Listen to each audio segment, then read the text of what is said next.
we are Yeah, I'm here. starting to record, and I think students are all almost many of them have come. They'll be joining. I think at least a couple of them have to join. So briefly, I'd like to introduce Dr. Nalashivam. He's my immediate senior, and I had the opportunity to learn ABCD of genetics from him. Not only ABCD of what is human genetics, and then went into learning about the basics, and then even the culturing aspect, like what I'm teaching you, was all learned from him. So I think I'm really proud that I learned, and I hope I've done my best. Uh, and I'm so proud to see my senior being in such a big and a very great position. And I should thank Dr. Nalashivam, because he's always, he's never said no to VIT students. Okay, and so I would request all of you to attentively attend to his lectures. And also, he has also agreed that you could, Dr. Nalashivam, can they ask you questions, or they can put it in the chat? No, I think I can make it more interactive, so they can stop me anytime. Yeah, please Okay. feel free to ask me anytime, because it is better to get cleared at the as Okay. and now rather than waiting, because somebody may go to sleep later, right? You don't want to wait till then. Okay, thank you so much. So he's not going to let you people sleep. That's one more.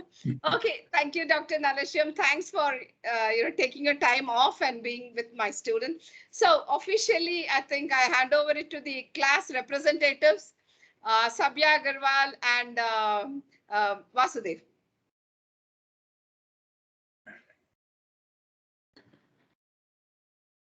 Dr. Nalashivam, currently working as Associate Professor, Department of Pathology, University of Michigan, is intrigued by the idea of discovering the gene fusion in cancer and understanding their role in carcinogenesis through translational perspective, using modern technologies like NGS, CGS, spectral karyotyping, microarray, etc.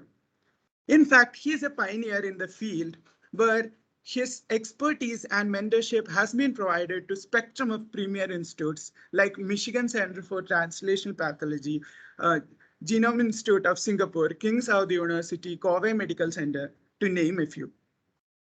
He has also received numerous awards for his impeccable works.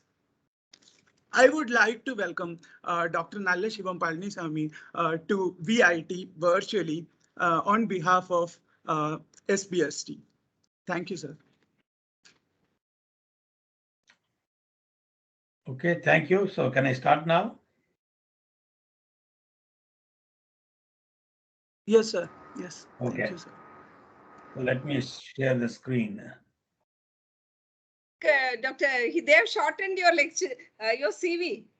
I think it was fine. not a booklet of, his achievements. That's fine. Yeah. So can you see the presentation now? Yeah, very clear, Dr. Nalashivam. It's Yes, very sir. clear. Okay, good. Okay, thanks, Radha, for having me here. I'm not new. I have kind of visited VIT in person, and also happy to be, joining virtually to the new batch of MSc students, because I have seen like previous batch students before. So yeah, I hope I have at least an hour, right, Radha? Yes, doctor. I think students wanted some more, so I'm leaving it to you and these students more than anyone. Because this is going to be a lot of information-packed kind of deck of slides that I have. So I request the students, you don't have to, make trouble taking any notes or anything like that. So I will share the entire PowerPoint later for your reference, because this PowerPoint has a lot of animation. I have provided all the web link and everything. So you don't have to take down any notes. Just sit back, relax at your comfort wherever you are. As long as you don't sleep, that's fine. Just stay put, and we'll just walk you through that. So what I'm trying to do today is, this is going to be a complete overview of the field of cytogenetics. So it may be very difficult to cover everything in detail because this has a long history.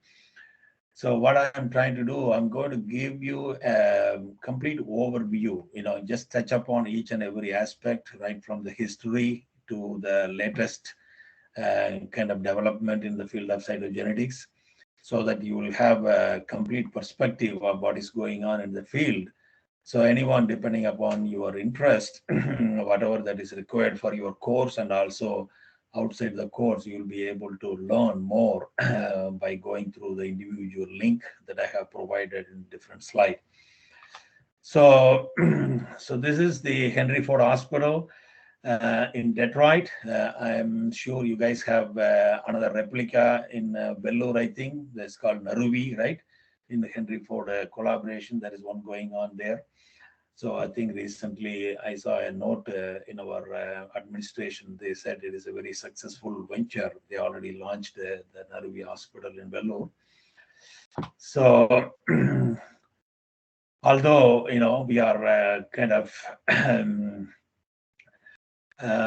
sitting on either side of the globe, this is about almost like about 9,000 miles, we are separated, but I think thanks to the modern technology that we can actually connect each other without any issues.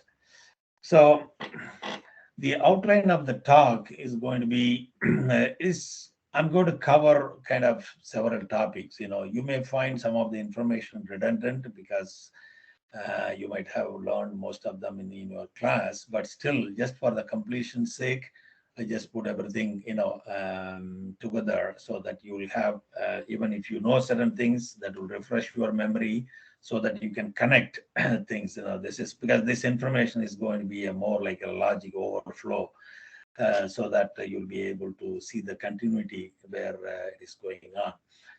So initially, I will just touch upon the DNA discovery, then simply talk about, I'm not going into the details, but I will briefly mention about different type of genetic disorders, about genetic testing and different classification of the genetic disorders and current status of cancer therapy, and the innovative technologies for genetic testing, that is including the molecular cytogenetics.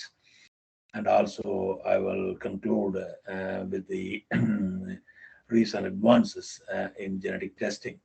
So I hope this will give you an overall perspective of what's going on in this field. Okay. So I always, being a geneticist, he is the inspiration, because when I started studying genetics from my undergraduate days, so he is the father of the genetics who laid the foundation for the modern genetics. So first, I want to recognize all his contribution. So I'm sure you all learned all the fundamentals or basics of Mendelian discovery.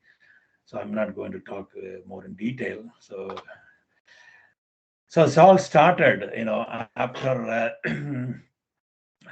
the initial, kind of work by Gregor Mendel. I think the major important kind of development that all kind of shaped to the modern field of genetics is all because of these three great men. Okay, Oswald, Overy, McCarthy, and MacLeod. I'm sure you learned their bacteriophage experiment to prove that DNA is a genetic material in your class. So I don't have to go into the details, so you know what I'm talking about. So then, following their work, so the major breakthrough came from Watson in 1953. So I'm sure you all read this 1.5-page publication that was published in 1953. So even during my college days, I was so fascinated with one small paragraph in that paper. If you read carefully, so they mentioned that it has not escaped our notice that the specific pairing we have postulated immediately suggests a possible copying mechanism for the genetic material. I think that is the kind of the very significant aspect of their work, because they haven't done any big experiments or anything like that.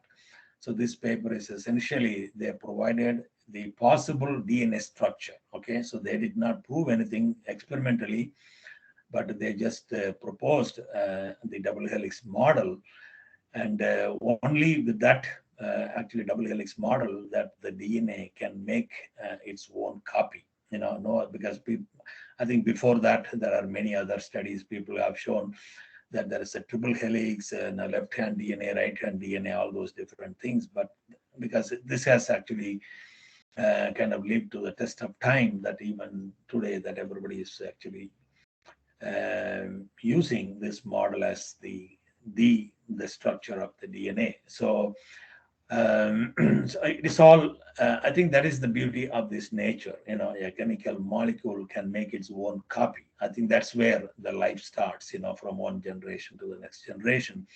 So the information is faithfully passed on to every generation. So this is as far as I'm concerned, this is one of the remarkable kind of discovery in biology. So I was so fortunate to meet with Dr. Watson in one of the meeting in Washington, where I was giving a lecture, and he was sitting in the first row. He was listening to my lecture, and after that, he just came to me and congratulated. And I think almost I spent about an hour chatting with him about our work. So this was really kind of memorable moment for me, for a person like me who actually came from a very small background as a farm boy, with all the fascination for genetics and my hard work. I think all my dream came true when I meet with him and I had a chat with him. So I'm just showing this not to brag about what I have gone through, but I think this will be a true inspiration for any students. If you are really kind of more passionate about what you are doing, I think you will reach where whatever you want to be in science. So next, I think initially Watson, after he joined at the National Institute of Health in Washington. He started the Human Genome Project.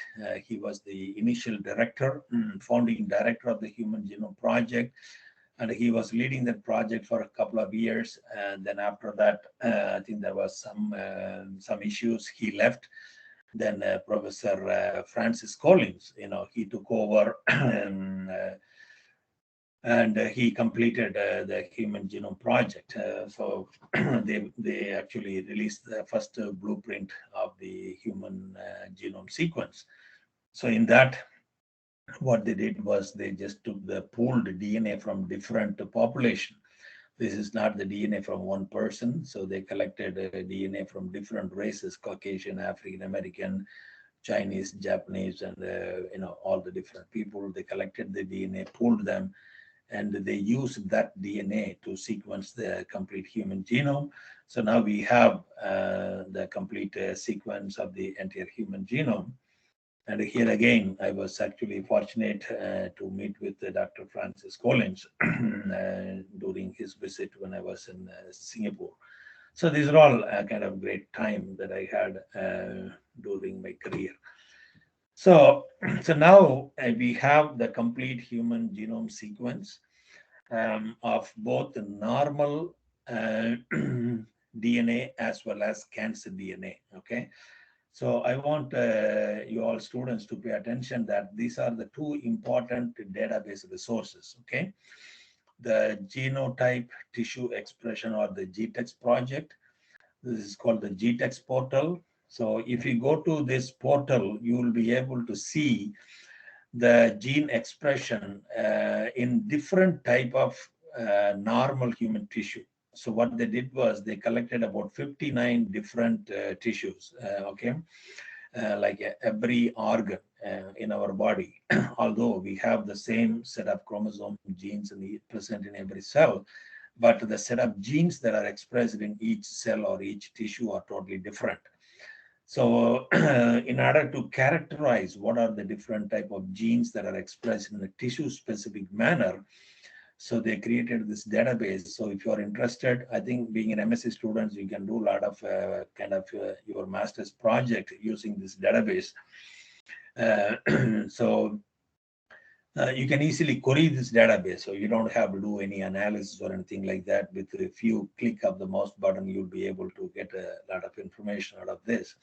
So the GTX portal essentially provides the complete gene expression pattern in different human tissues.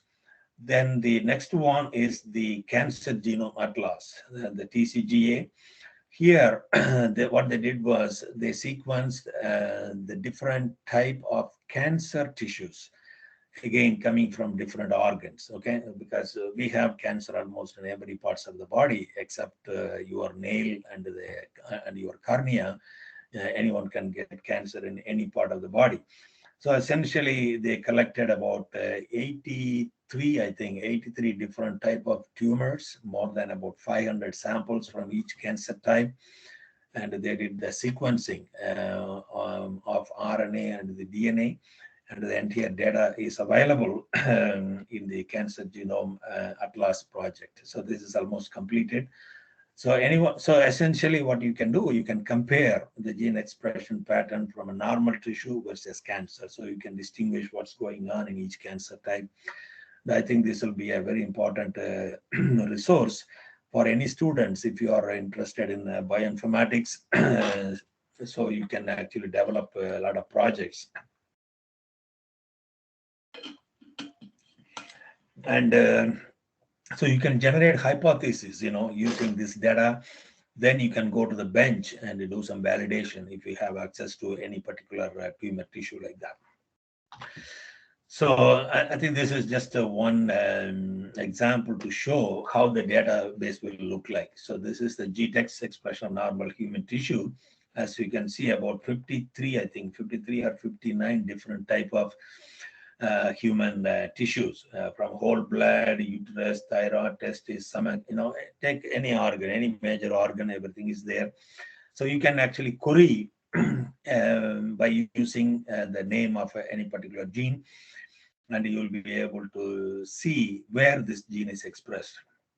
So here I'm showing one example. There is a gene called KLKP1, which I'm much interested. I'm not going into the details. So this is what I'm working on, prostate cancer. As you can see, this particular gene is expressed only in prostate gland. It's not expressed anywhere else. So this clearly shows the tissue specificity of this particular gene. Then we are trying to understand what is the role of this gene in prostate cancer and other things. So that we can talk separately, but that is not the kind of purpose of this talk. So I'm just giving you a glimpse how you can actually visualize the data. Okay, so you don't have to do any analysis or anything like that. Just go to the website, type the name of the gene, and you'll be able to get a lot of information. And there are more links in the website. You'll be able to glean more information. And this is the other database I was talking about, the Cancer Genome Atlas. This is the complete sequence information of different cancer tissues. Okay, so starting, there is a large number of breast cancer tissue, because I think breast cancer is the leading cause among all different population all over the world. Okay, so that is the topmost cancer. When you take the global incidence of cancer, breast cancer is the topmost one. Then the prostate comes, that is the top cancer in men. Breast cancer is the top cancer in women. Then all other skin cancer and lung cancer are coming. So these are the different type of. So they have the sequence information of all different type of cancer samples. That data again you can visualize like this. You can query a single gene or across multiple gene, and all the vertical lines that you're seeing is individual patients, and you will see what is the expression pattern of that particular gene. Okay, so this is how you can visualize the data. Even this data, here again, you don't have to do any bioinformatic analysis. So this is the portal. This is called CBio portal. Just go to this website, and you will see the complete information. Then just whenever you have free time, just play with this database. You'll be surprised to see how much work that went through, and I'm sure you will find it very useful, not only for your study, and also if you are interested in pursuing a career in research. Okay. So having sequenced the both human and normal and cancer tissue, so we have a good understanding. So we know the complete human genome, how many genes are there, what is the size and everything. So now the major challenge is how to utilize this information to understand the genetic basis of various diseases that humans are going through. So I don't have to give all the definition. So everything is here. When I share the slide, you can read all this information. So I think the take-home point in this slide is every disease in human have to have some genetic basis. Okay, so even if it is an infectious disease, some people are more susceptible for certain infection, some people are resistant for infection. So there is a genetic component there. So that's what I mean. Okay, every disease have some genetic basis, and the other important thing is every individual is unique. Although we are all humans, we all have the same chromosomes, same number of chromosomes and genes and everything, but we are all different in some way or other. So some people are resistant to certain disease, some people are more susceptible like that. So fundamentally, every disease, every individual suffering have some genetic basis. So that is the major challenge in the current research, to understand in a personalized manner or individualized manner or the personalized or a precision manner. We are trying to understand every individual what exactly is going on, because you cannot generalize like any disease among all the human beings. Okay, so you have to investigate each and every individual sample and to see what are the underlying genetic kind of component that is determining the range of the disease within an individual. Okay, so now I think since we have, as I mentioned, a good understanding about the normal and human genome, and also I mentioned that you cannot generalize the disease for the human beings. You have to look at an individualized or personalized manner. So that's what I mean here. What is precision medicine is, you have to look at each and every patient separately. Okay. So this is the new approach that is more common in the clinical practice. Okay. So every individual is looked in a different manner. So we have to look at the disease treatment options and how to prevent by taking into account of the individual variability, okay, in the gene or in the environment and lifestyle of each person, because we are already seeing there is so much difference between different populations. So even in America, we are seeing the incidence of the disease between the white people versus the African American people, white or the black people. There are fundamental differences because of the differences in the genome. Okay, so that is the reason that we are looking at in a more individualized manner the disease. Okay, because as I mentioned that the DNA is the same, whether it is a black person or a white person or a Asian person. We all have the same DNA, but the genetic makeup of each individual is totally different. Okay, so that's what we are trying to understand in that. So we will see more details when we go through. So when you look at the genetic testing, so basically you have to understand, as I mentioned, that every disease has some genetic component. So we have to understand what is the genetic basis. So when I mean by genetic basis means, so essentially we need to understand what is the underlying cause in the DNA or the genetic material of that individual. So it could be at the entire chromosome level, or it could be at the individual gene level, or at the protein level, or at the metabolomics. Okay, so every disease has a different genetic component. So we have to identify what is going on in each individual. So then we need to confirm based on the tests that are performed, we need to confirm what is going on. So there are several thousand tests I have already developed based on the disease condition, which I will show you more in detail here. So the goal of the genetic testing is to first you need to diagnose the disease, then pinpoint the genetic factors that caused your disease, then predict how severe your disease might be. Because as you know, there are many diseases you might have learned in your class, the penetrance. So you may have the same genetic defect, but the severity of the disease will vary between different individuals. Some people are severely affected and some people are mildly, like for example, take mental retardation, right? Some people are severely mentally retarded, some are mild, or some autism. Also, the another kind of multifactorial genetic disease where some people are some affected with severe autism, some are mild like that. So like that, you need to understand how severe your disease might be based. So unless you understand the genetic component, you cannot answer that. Then choose the best medicine and the correct dose, if it is available. Unfortunately, not for every genetic disease, we don't have medicine, but at least we can manage the symptoms based on what we learned from that. Okay. And discover the genetic factors that increase your disease risk. So because even if you have an affected individual in a family, then you'll be able to calculate the risk for the subsequent pregnancy. So you don't have to suffer the same kind of consequences in each and every pregnancy. Either you can prevent or you can avoid the complications in the when they have multiple children. And then find the genetic factor that could be passing to their children and the screen newborns for certain treatable conditions as well. Okay. So this is the main about the genetic testing. How it is done, I'm sure, I don't have to go through the details. At least the genetic testing in the US is done in a more organized manner. Okay. So every hospital, they have a genetic clinic and there is a genetic counselor. First they interview the patient, they collect all the informations and they decide, what type of testing is available.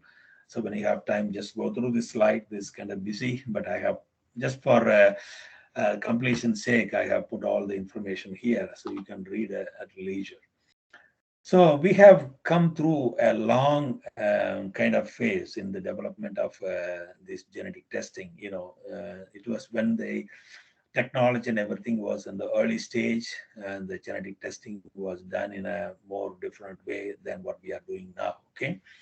So initially, because we understand only the chromosomes are the main cause for the genetic disease. So in the early days, most of the genetic diseases are diagnosed just by looking at the chromosomes. Then later we understand there are more genes involved, and then more type of genetic diseases or the genetic test have been developed. So I will give you more detail here. So now I think in the present day, there are so many types of genetic testing. It is not just one type, so we can initially just for diagnosis alone, we'll do it. Some of the tests are for pre-symptomatic or predictive genetic testing. And some tests are performed to assess the carrier, because if you have an affected child, then immediately they have to look at the parents, the genetic makeup, look at who is the carrier for the genetic defect, so that you can counsel the family to avoid any subsequent pregnancy with the genetic defect like that. Then prenatal testing is more popular nowadays, because especially because of the modern lifestyle, most of the women, they try to kind of settle life in the later part. So the older the women, they have a high risk of having children with the Down syndrome and other things. So they have to do after like age 30 or 33, something like that. That is a mandatory that they have to go through several type of testing, make sure the developing child is free of any genetic defect. So this is one type of prenatal testing. And pre-implantation genetic testing is another area that is also gaining more popularity now, because you can screen the the fertilized egg at the 8 or 16 cell stage. They can check individual kind of cells to make sure that it did not carry any kind of genetic defect. Then they can implant that particular cell to allow the pregnancy to continue like that. And the newborn screening, then pharmacogenetics to see whether the patient will respond to a particular treatment like that. Then there is a lot of research is going on. So this is the way kind of the different type of genetic testing is classified now. So I think the future is totally different. We are not going to, because of the advances in technology, which I will show later, the way the genetic testing will be done will be completely different. I think we are already on track.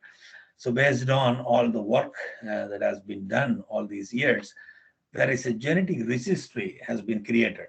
Okay, I think this will be very useful for you students.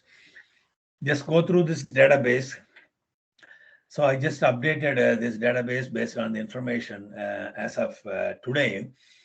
There are about 78,000 or 79,000 tests have been performed that is entered in the registry for almost 22,000 different genetic conditions. Okay, just imagine how much is going on there.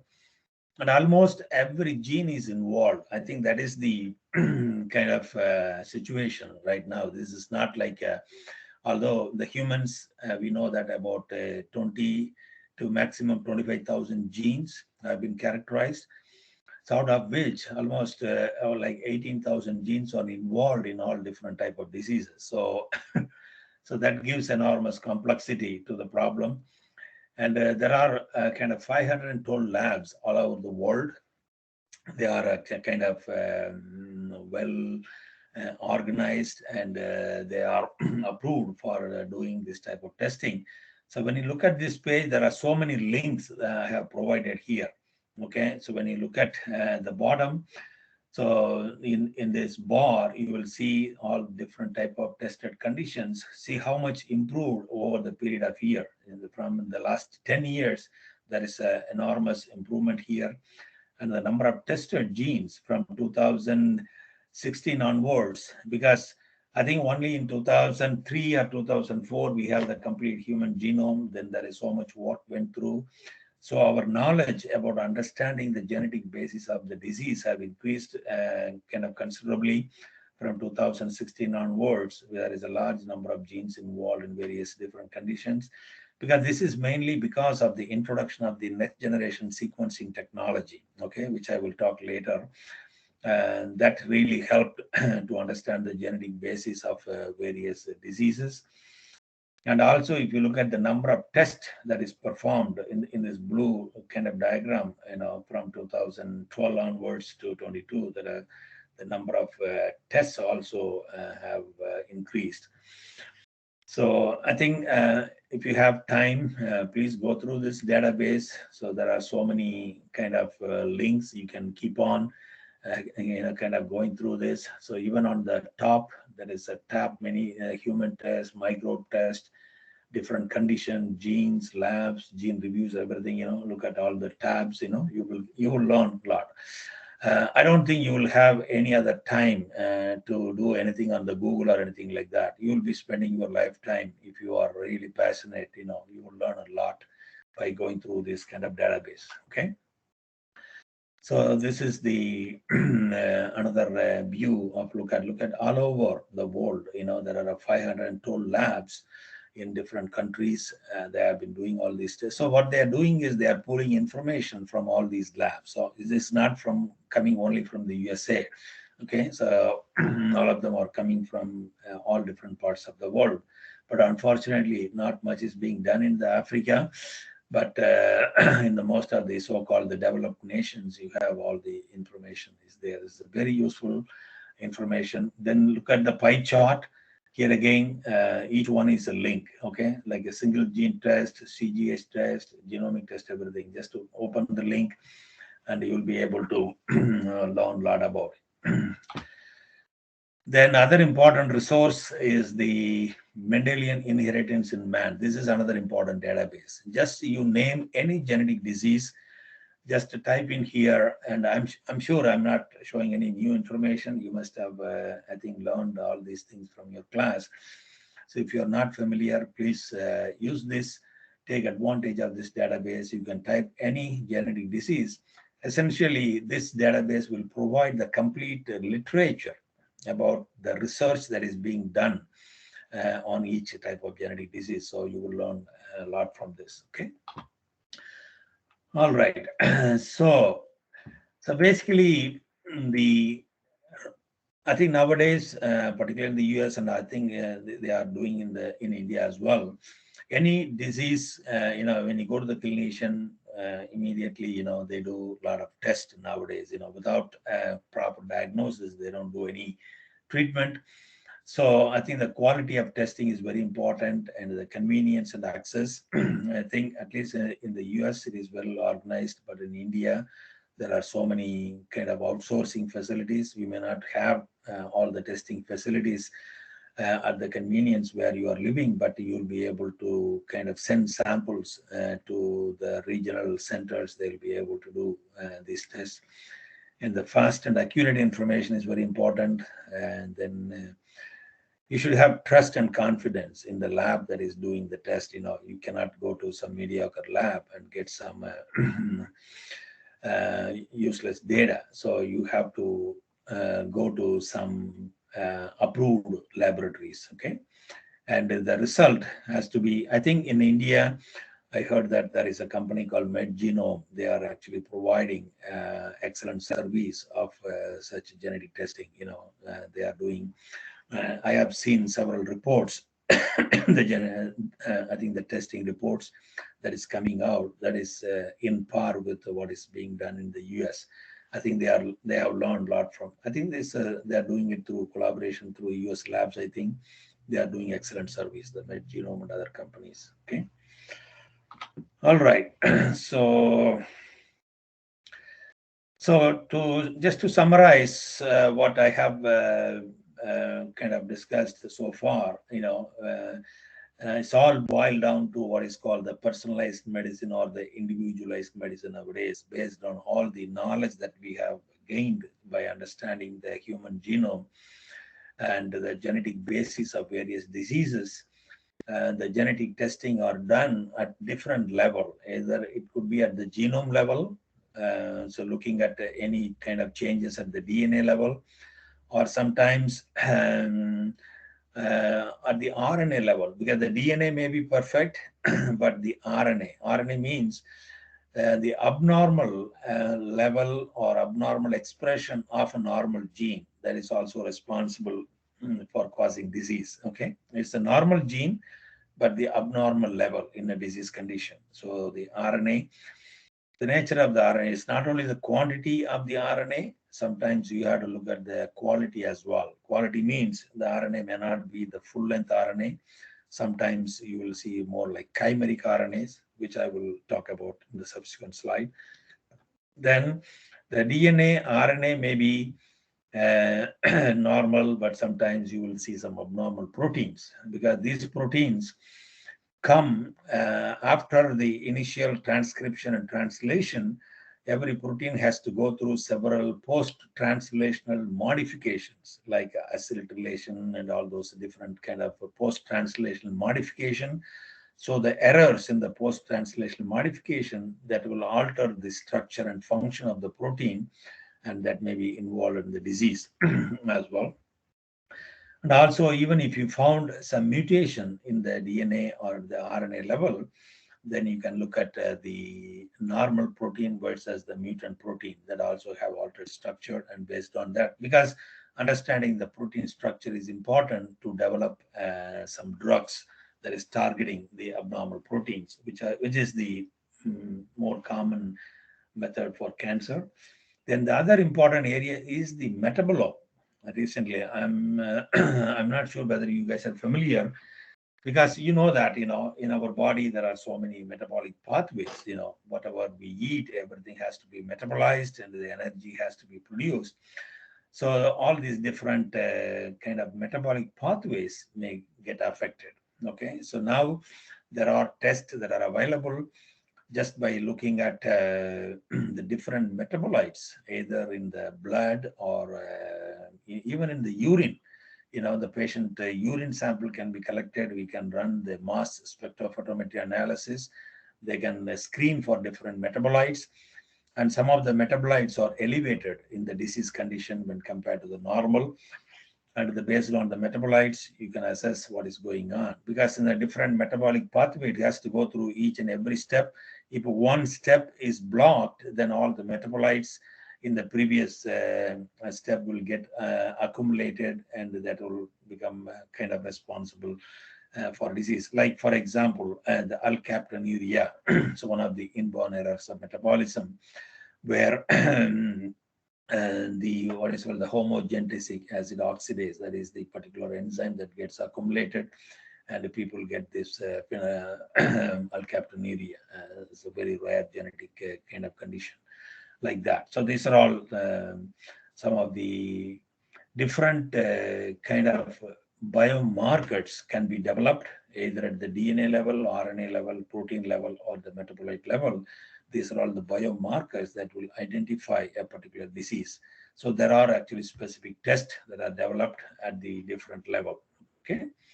So there are so many things. I think when you go through the what is called the genetic testing registry, you will be able to understand all these things. What are the different type of tests they have done? Okay. All right. So now we know what are the kind of we know the genes, we know the different type of disease and everything. So now you can classify, because anything you cannot generalize, as I mentioned. As long as you divide into different individual components, it is easy to understand and address the conditions. So essentially, the genetic diseases are classified under these four major categories, like single gene disorders, chromosome disorders, complex or multifactorial, and the mitochondrial gene disorders. As you know, that mitochondrial DNA is different from the normal genome DNA, and there are defects in the mitochondrial DNA as well. So these are all the major. So I can go through all the details, but just touch upon for your reference. Mutation in the single gene. You don't have to have a defect in the entire gene or anything like that. Just a single base pair change, within a gene. Okay, that will be responsible for causing the disease. Just one amino acid change. Okay, from I think changing from normal. This is a condition when it is abnormal. When the amino acid is changed at a one particular position, it will change it from a cysteine to tyrosine. That is causing a particular kind of single gene disorder like that. Okay, so there are so many examples. I know I don't want to actually spend time going through all the details. I'm sure you all learn from the textbook what's going on. These are all just because when you identify the defect in a single gene, then the type of testing that you will do will be different, because you will be just testing the DNA, looking for that particular mutation in this type of individuals. Because in these individuals, you don't want to look at the entire chromosome or entire metabolite or entire protein or anything like that. Just doing the DNA sequence, you will be able to identify the specific mutation. Then this is one example is, as you know, you're all familiar with the sickle cell anemia. This is because of the single change in the kind of hemoglobin. Just because of the change, one base pair from a normal to a sickle cell. What happens when they are in the normal, you will see these perfect round-shaped RBC cells. When you have this mutation, when they are exposed to low oxygen, something like that. So the RBCs lose their shape and they become sickle shaped and they block the normal blood flow, and that will affect the disease. Okay, so so when you have this kind of genetic defect, this is not only you are doing the diagnostic test on the affected individuals, and from in these situations, you have to look at the carrier status of the parents as well. You have to look at who is carrying the kind of defective allele, and they can assess the genetic risk for the subsequent pregnancy. Then you can avoid all those things. Okay, so this is all. Then there are so many syndromes, right? I don't have to go individually, the different kind of chromosomal syndromes. Then all the chromosome defects are not the same. Some of the genetic syndromes are affecting the whole chromosome, like a Down syndrome, you have one extra copy, or a small kind of a portion of a single chromosome is deleted. It's called chromosome deletion syndromes, or the loss of the whole chromosome, like a Turner syndrome. Instead of 46 chromosomes, they have only 45 chromosomes by losing one X chromosome, like that. Like Klinefelter, you will have like one extra X chromosome, like that. So these are all the whole chromosome level disorder. Because the genes are not affected, the entire chromosome, the extra copy, this is mainly because of the cell division defects during the sperm or egg formation, during spermatogenesis and oogenesis. These are the defects that causes the abnormal movement of chromosomes during cell division, during meiotic division. Abnormal chromosome complement causes all these things. So just quickly, one example, this is a typical Down syndrome baby, where you have the one copy of the chromosome 21 in extra copy. Instead of 2, you have 3. And when I was doing my PhD, I have encountered some individuals, I identified at least 2 or 3 patients where they had extra chromosome, kind of this 21, they had 3 copies, but they are not Down syndrome. Do you know why? What happened was, in those individuals, there is a small segment on the extra chromosome. Okay, this is called a Down syndrome critical region. So that particular small, you don't need the entire chromosome 21. This is small segment is called Down syndrome critical region. That particular region was deleted. Okay, so because of that, the patient did not develop typical Down syndrome, but they carry some other abnormal kind of features like mild mental retardation and other things like that. Okay, so this is not kind of the standard rule that if you have trisomy 21, you don't have to have a Down syndrome. Sometimes you may see at the chromosome level, when you do the genetic testing, you will see extra copy, but the patient's clinical feature doesn't fit to the syndrome like that. So you have to carefully do the evaluation to give a proper interpretation of your results. Okay. So this was not long ago. So only in 1959, the exact chromosome defect was identified. Before that, we have no idea what exactly was going on. And these are all some of the examples for X chromosome disorders. Then the multifactorial disorder is another major issue. Here, there's not a single gene like the sickle cell anemia or the Down syndrome, where the single gene or a single chromosome is involved. But in the cancer, it is not the case. You know, there are multiple chromosomes are involved and multiple genes are involved. So it is very challenging to understand what exactly is going on. So that is the major focus of research that's been going on. And this is another set of mitochondrial DNA defect. I think you can read more in detail. I have the link I have provided here. So when you go through the link, you will be able to identify that. I think there are about 37 genes in the mitochondrial DNA. And so you can understand what's going on.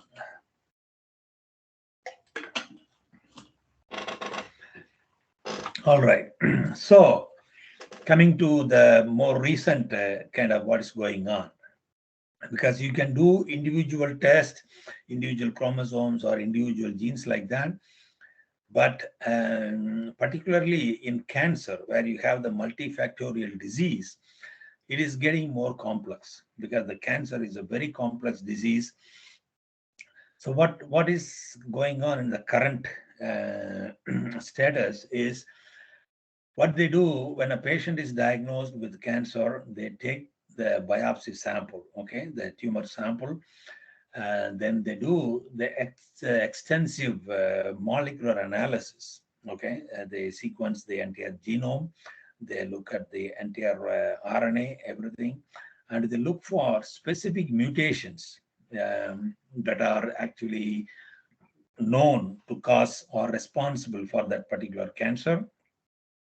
Unfortunately, there are many drugs have been developed for targeting these different type of gene mutations.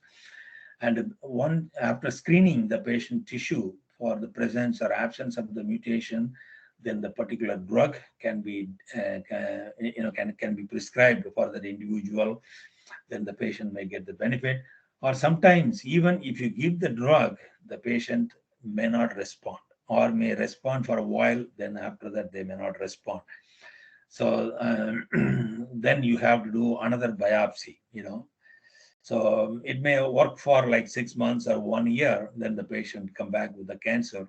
Then you have to take the biopsy again, they do some additional analysis, look for any other new mutation like that. So this is the current standard of practice for any multifactorial diseases to screen for various genetic defects, okay? So this is an example for that. So these are the different mutations in lung cancer, where you will see at least 10 different mutations have been identified in lung cancer. Like you don't find all the mutations in a single patient.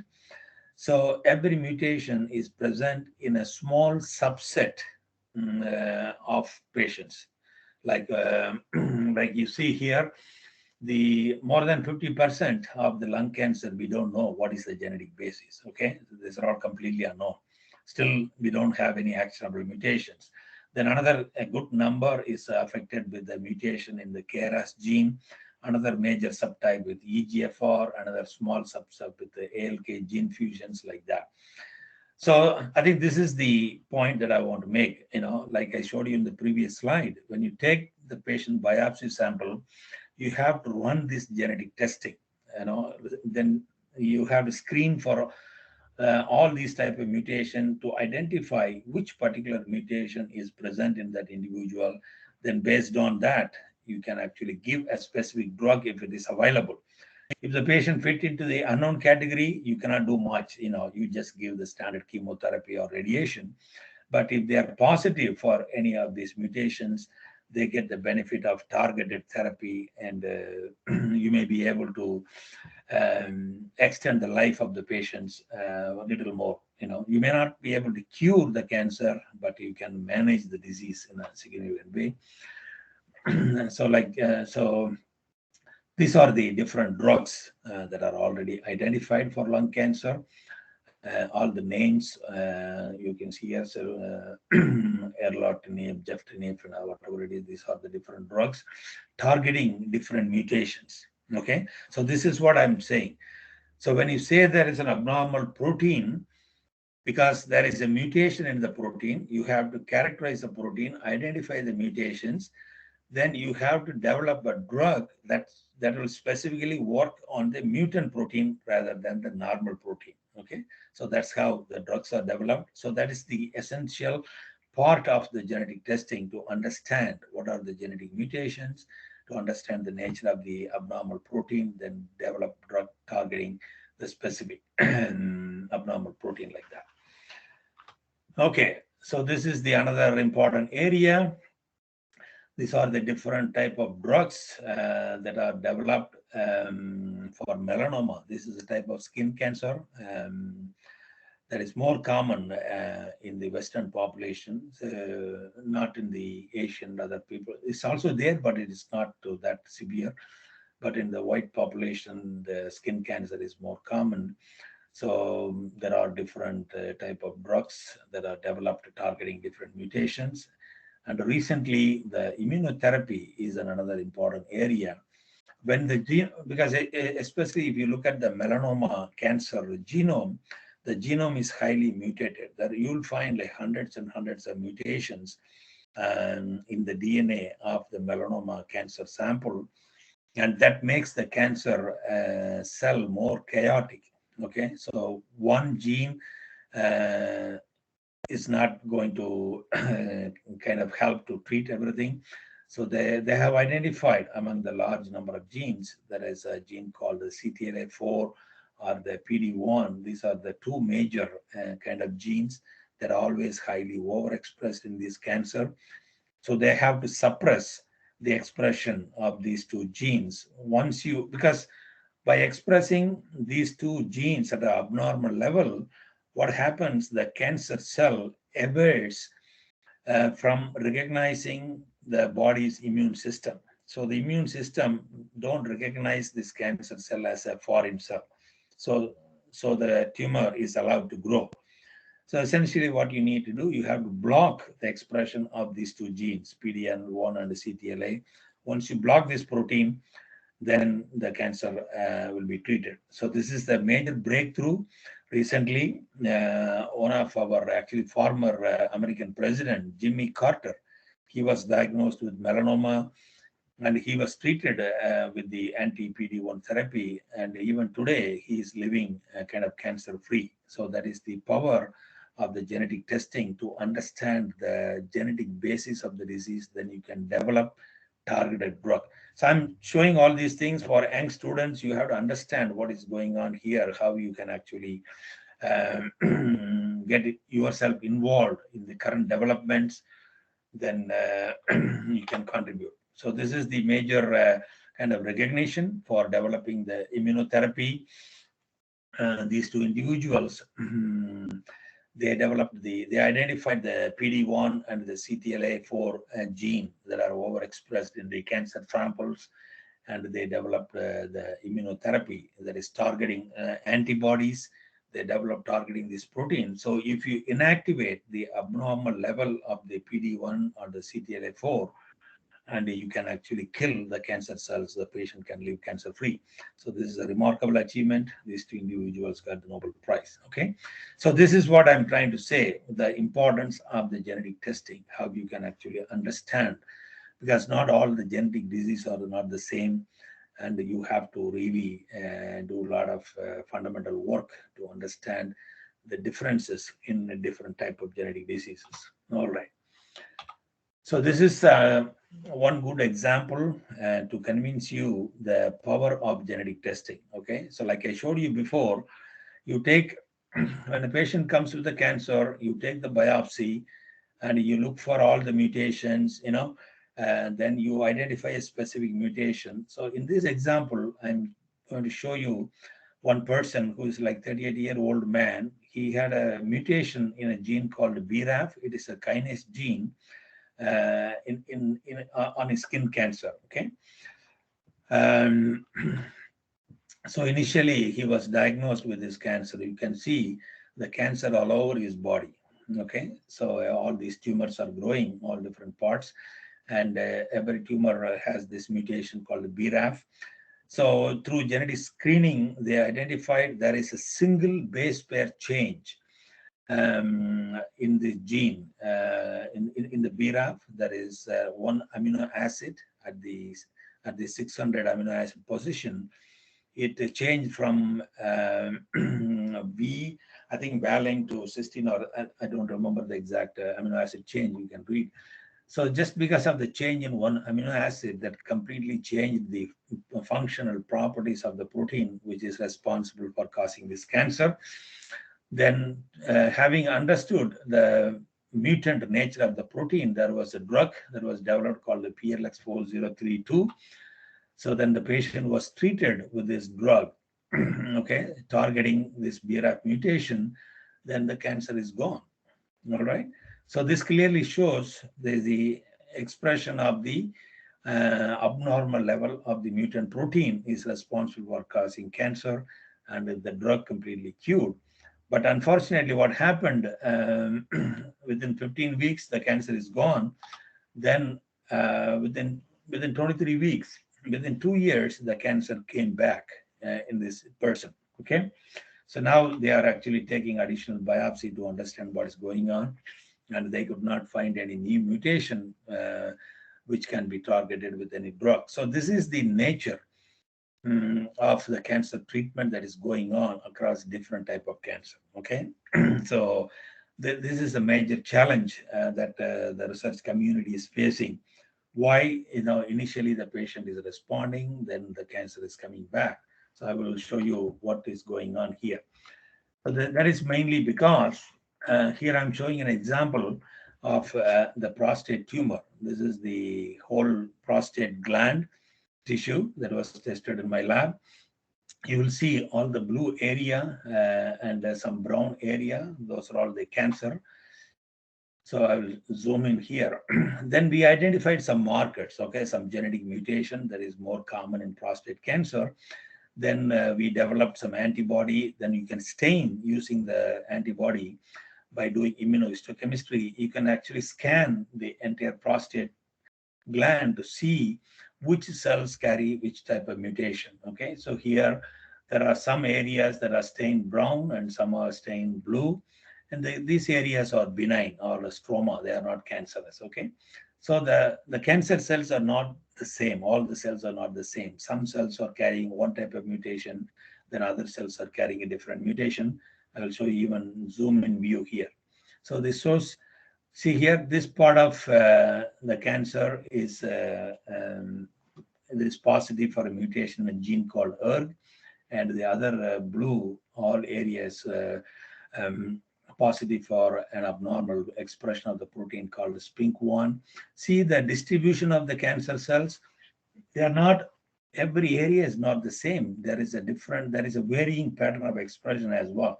So this clearly shows actually how complex the cancer is.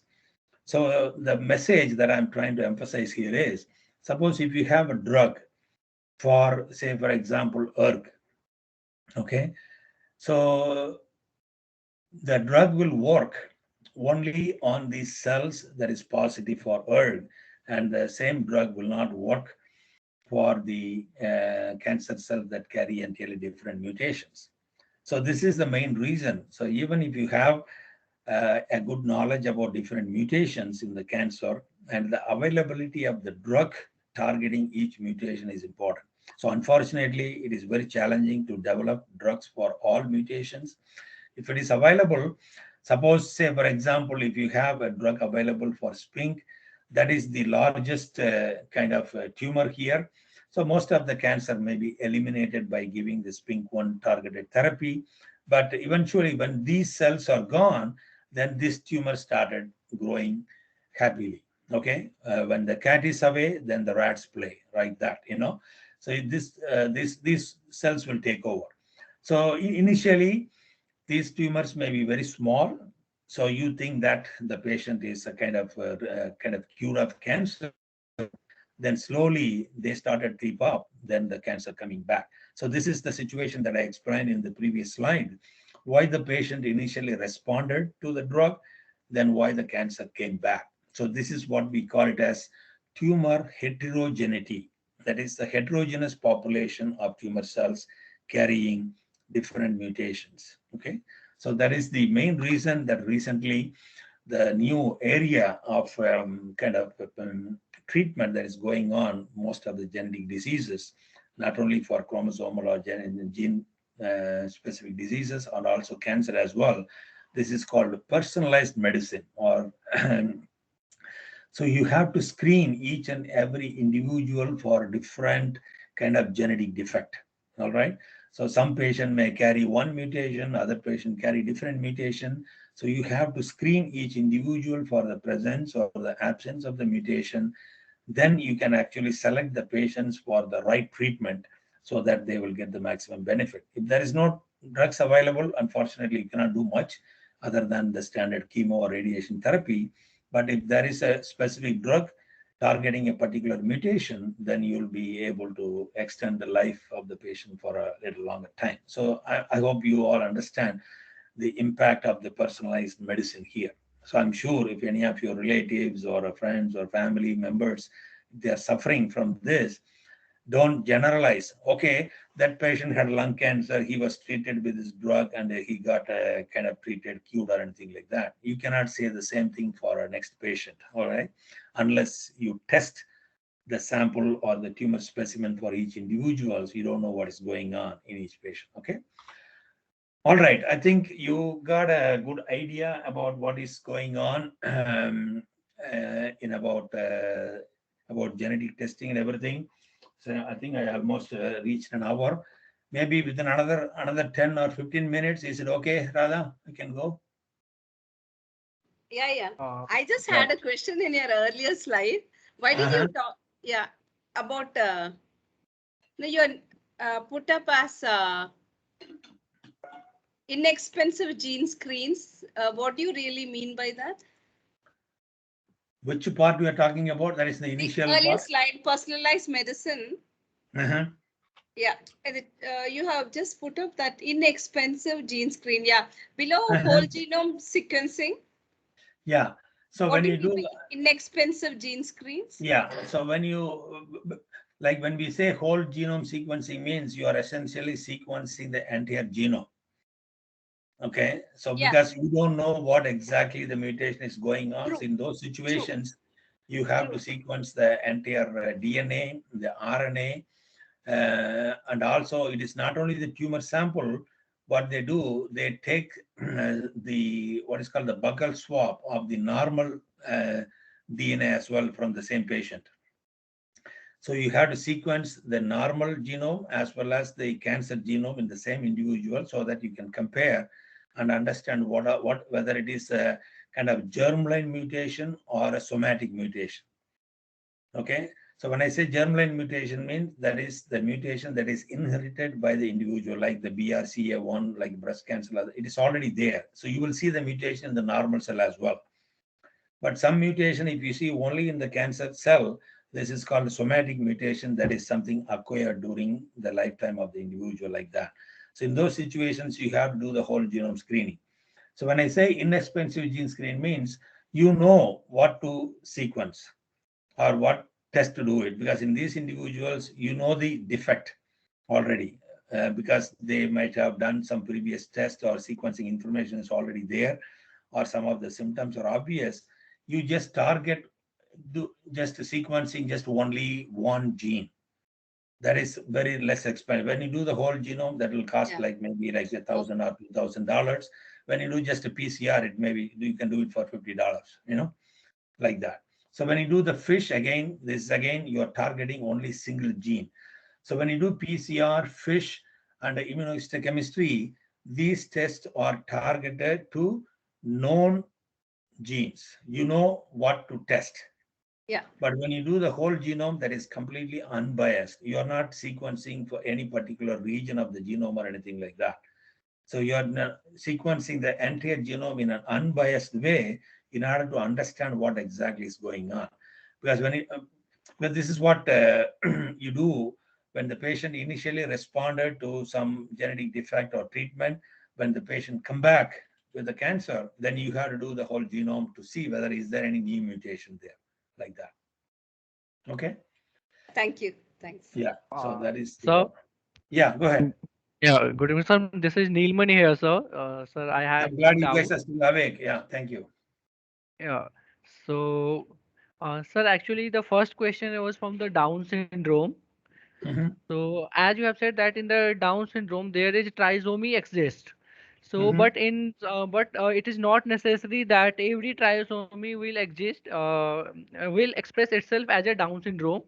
Mm-hmm. But because there are like a small region which is responsible for the disease, expression of the Right. disease. Right. So, sir, is it possible that there is any way in which we can inhibit the that particular region to Mm-hmm. express, so can we can manage the Down syndrome? And second, what is there any specific genes present on that particular region, the Down syndrome target region, which is causing the expression of Down syndrome? Yeah, yeah. So when I say a region means it is not a single gene, unfortunately. This is a small segment that carry multiple genes within that. So there is a one important gene called, I think, superoxide dismutase, something SOD or some other gene, because they're SOD1, still, sir? yeah, the one which they are suspecting, but it is not kind of conclusive. Okay, there are some idea. People think that this may be the main thing, but it is not only the gene, but when it is expressed, how it is interacting with other genes, that is more important. Not only the defect. See, like why the Down syndrome, just carrying one extra chromosome, why it has to Hmm. cause the disease? It is because of the imbalance in the amount of protein that are produced in the body that is coming from that particular chromosome. because there is only a set of genes that are present in chromosome 21. So all the genes, not necessarily all the genes, at least some of the genes that are expressed from the extra chromosome, that is causing an imbalance or the normal balance of the gene, which is essential for the normal development of individuals. Since we are giving the extra dose, that is causing all these symptoms. They are causing mental retardation, they develop leukemia, stunted growth, speech defect, all those things. So this is not only the gene defect, how the protein is interacting with the all other remaining proteins. Because when it is produced, it has to do its function in a metabolic pathway. I think because of that region, they are not able to kind of narrow down which particular gene is more critical. But at least we know the critical region. This is about 2 million or 3 million base per region on chromosome 21 that is responsible for Down syndrome. But which particular gene within that region is causing that particular, because there are multiple symptoms are coming with the Down syndrome individuals, right? It's not just one particular symptom. They have actually stunted growth, mental retardation. In the hand, you will see the simian crease. Then most of the Down syndrome patients, they develop leukemia, they have heart defects, and there are so many complications. So they're affecting the entire kind of the genetic makeup of the individuals. So if it is okay, this particular gene causing only this defect, maybe you can do something about it. So like what is called the inborn errors of metabolism, like the phenylalanine metabolism, if there is a defect, just a single gene defect, that can be corrected by the diet.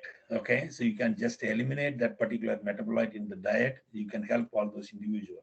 I think even it is not only the phenylketonuria and also the alkaptonuria that I mentioned. There is a defect in the homogenesic acid oxidase. So now, because all these individuals affected with alkaptonuria, when they pass urine, when they exposed to the atmospheric oxygen, the urine immediately turns black. Okay, because of the accumulation of the metabolite like that. So now there is a kind of diet you can prescribe for those individuals, and they can live kind of disease free. Because you cannot correct the genetic defect, but you can actually manage the disease like that. But the So, same thing is not possible with the Down syndrome. We don't know. We know the segment, but we don't know almost. We know how many genes are there, but which genes and how they are actually functioning. That is something big area of research going on. Yeah. sir, what if we try to find, I don't know if it is possible or not, but is it possible that if we induce the RNA interference and try to inactivate that particular region of chromosome, so it can help in the post-translational modification to silence that particular gene area and can it be possible to manage the Down syndrome by this strategy? I mean, I'm not sure, just an idea, sir. No.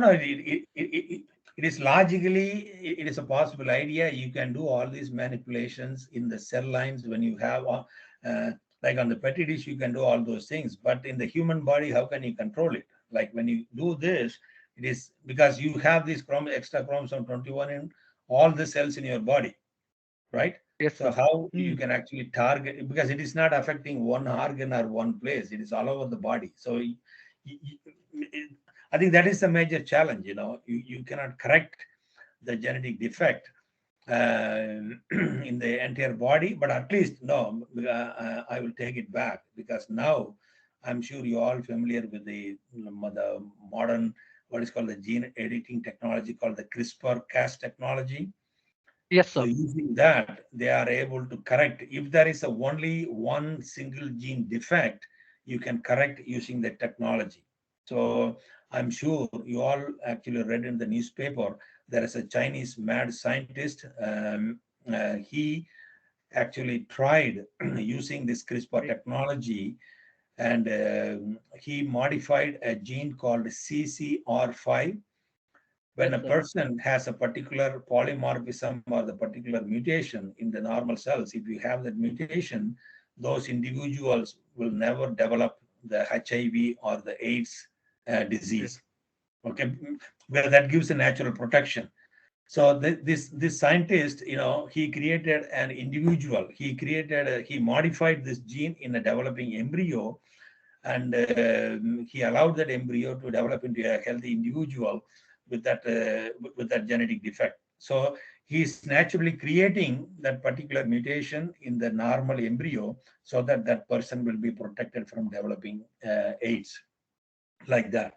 So it is possible, as long as if you have only a single gene defect that can be corrected. I think there are some significant breakthroughs are going on using this CRISPR technology for treatment, but I think still it is not completely kind of approved. There are a lot of ethical issues because the CRISPR technology is not completely safe. So once you introduce that CRISPR enzyme and other thing, it is not only doing the function that you are supposed to do, but it is doing some additional things. It's keep on working. So they are more concerned about the off-target effect, and that might give some additional complications. And it is the same thing. I'm sure you all familiar with the gene therapy. Why the entire gene therapy field is kind of, I would say, it is stopped now. What happened? They are trying to introduce the normal gene through viral vectors into the body so that you can correct the individuals. I think particularly there is a disease called a severe combined immunodeficiency syndrome, the SCID.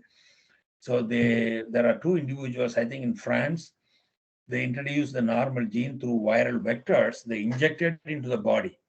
So as a kind of researchers, you have control only up to introducing the gene inside the cell. Once the material enter inside the cell, you have no control. You don't know what exactly is happening inside the cell. So unfortunately, what happened was in those individuals, they introduced the viral vector carrying the normal gene. It get incorporated into a specific location in both individuals. It inserted into a specific location in the human genome. But unfortunately, what happened at the point, it activated another oncogene. And both individuals, they developed a kind of leukemia. It's a kind of blood cancer. So because they found out later why these patients developed leukemia, they sequenced the entire human genome. They found out the gene they introduced through viral vector, it get lodged into the same specific location in both individuals, then activated an oncogene that causes cancer. So these are all some of the challenges, how you treat these things. So this is the same situation for the Down syndrome as well. I think it's a long answer, but I'm trying to, I hope it is convincing. Yes, sir. Yes, sir. Yeah. Sir, I'm sorry if I'm taking a long time. Actually, I have one more doubt.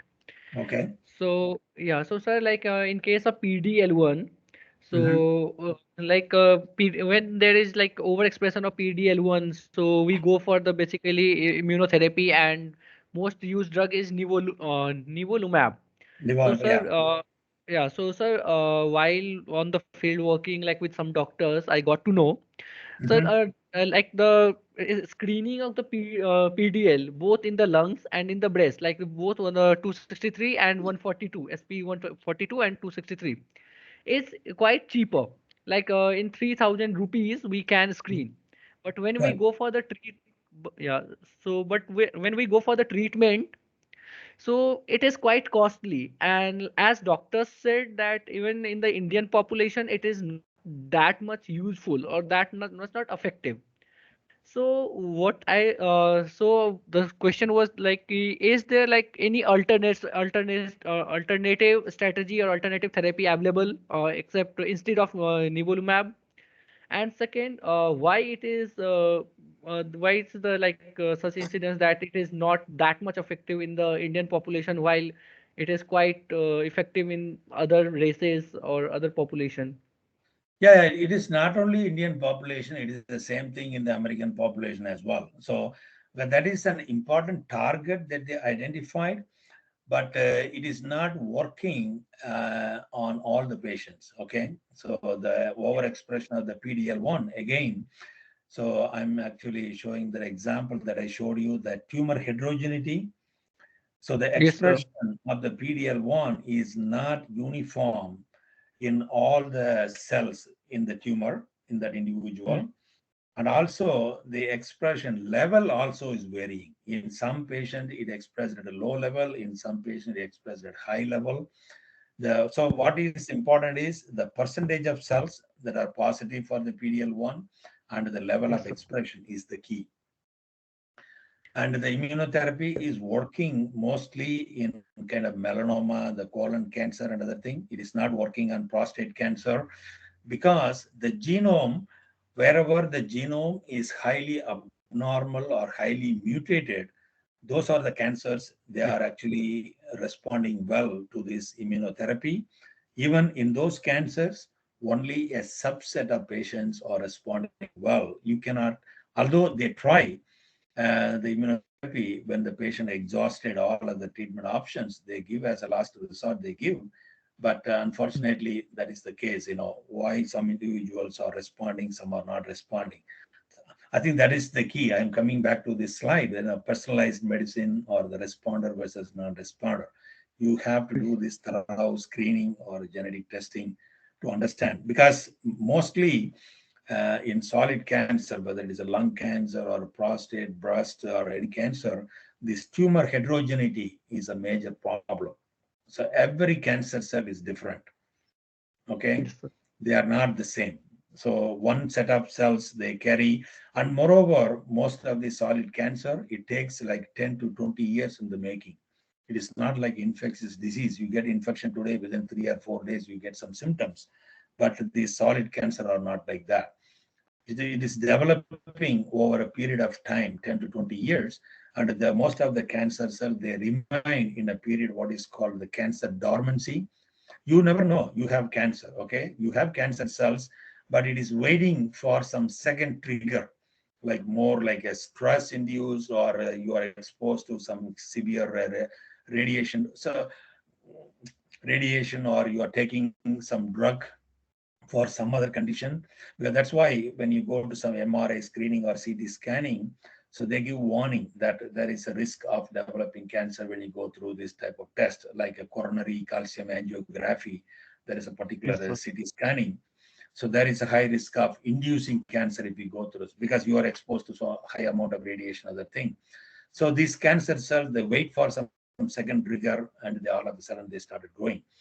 And since these cancers are developing over a period of 10 years or 20 years, every cell may not be the same. Some are in different stages of development like that. And recently, there is an important area people are looking at, what's called the stress induces cancer. So you will see like the person may remain healthy, all of a sudden something untoward happened in his family, some death or something, some bad thing happened in the family that affected the stress level. All of a sudden you will see that particular person, he will be diagnosed with a kind of maybe stage 3 or stage 4 cancer, just like that. So these are all some of the things that is a lot of research is going on, try to understand what's going on. Yeah. Sir, like in case of BRCA 1 and BRCA 2, sir, is there Mhm. any even like do they have any role in the like immunological mess ups what they create like during the progression of cancer? Like to be because No, I think right now there is a good understanding, even particularly for prostate cancer. If the patients are positive for a BRCA1 or the BRCA2 mutation, there are specific drugs called olaparib. Um, so those patients can be benefited using that, because they are involved in the DNA damage repair pathway. yes, yes, So if the gene is kind of mutant, this particular drug will work on those particular patients. So I think that is the main reason every sample is getting screened for this presence or absence of all these mutations, to select the patients for the right treatment. Yeah. even in case of breast cancer and ovarian cancer, sir, it has been there has been incidences shown where BRCA 1 and BRCA 2 has been mutated, and Mhm. so then like 2 years ago, yeah, 2 years ago there was one strategy developed that was like the Mhm. by the PARP inhibitor we tried to cure it.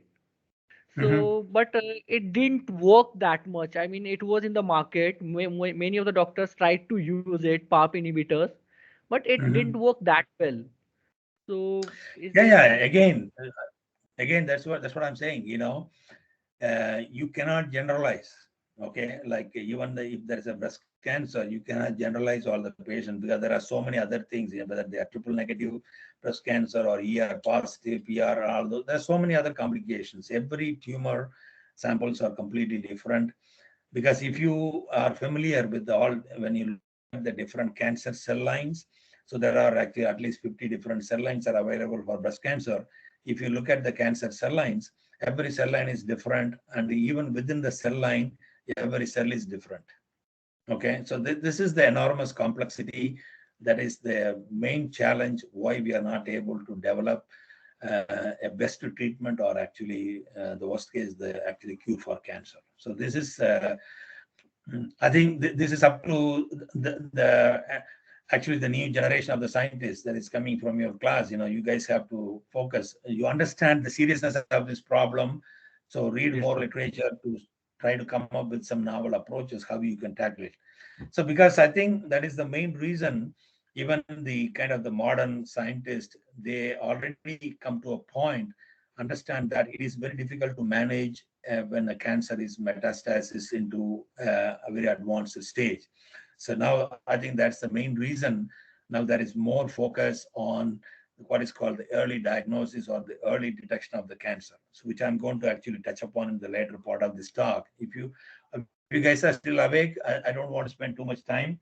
So is it okay? Yes, We sir. can continue, or Yes, sir. We should continue, sir. Thank you, sir.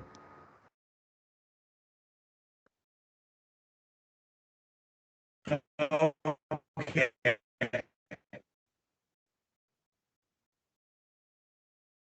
Yeah. So I will touch on those on the different techniques that are used in the genetic diagnosis. Okay, so these are all gradually evolved over a period of time. So first, it all started with chromosome analysis. That is in the 1950s. Then the multicolor chromosome analysis came. Then the FISH. Then the CGH. Then the microarrays. Then the next gen sequencing now. Okay, so this is where the major class of development I will quickly go through, because each technique has its own limitation. You have to understand that, like one test or one technique is not absolute for detecting everything. So some techniques are kind of low resolution, like the immunohistochemistry or the H&E staining or the in situ hybridization. So you'll be able to get some basic information. Then some additional technique called the microarray. When you look at the whole gene expression or the genome microarray, you will get little more information. And when you go to the next gen sequencing, so it is the same city that I'm actually using as an analogy. This is the Chicago city. The low resolution, you will see some building above the clouds, and you will see little more clarity. But when you look at the high resolution, the next gen sequencing, you will see everything, but you don't know where the switch, how to turn off all these lights. So it is all over there. So what I'm saying is you will get so much information with the more advanced technology.